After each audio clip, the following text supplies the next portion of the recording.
Be ready. Start. Sir, one of the arguments that was put forth was that the distribution system of power through the super thermal power stations was illogical. That is what one of the honorable members had put forth. In fact, it should not be said that I am not courteous to the lady member who had spoken. In fact, I must compliment her for the brilliant maiden speech that has been made this morning. But I am not merely on the point of the skill of the debate, but what happens you kindly consider. Now, supposing power is to be supplied from the central project according to the deficit of the states, then I am sure the states will become mere parasites. I would not like to go into these details because it would be unfair.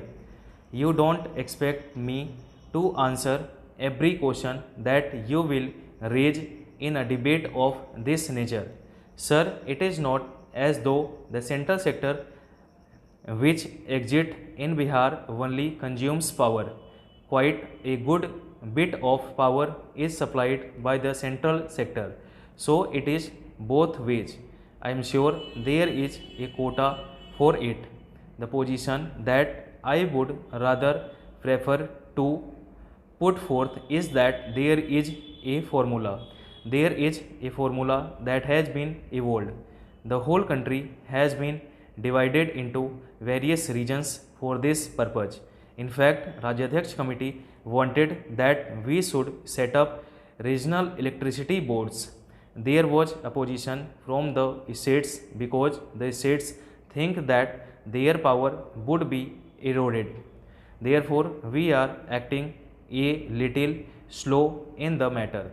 Now, what had been happening, I must also explain my difficulty in one sector.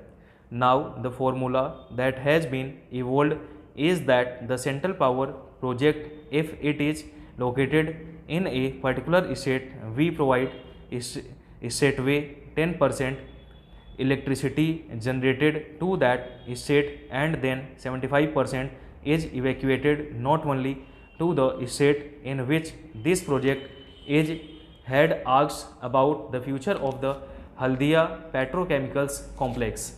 In fact, I have said this in the other house also that so far as the Haldia Petrochemical complex is concerned, it is unfortunate that the delay had been taking place.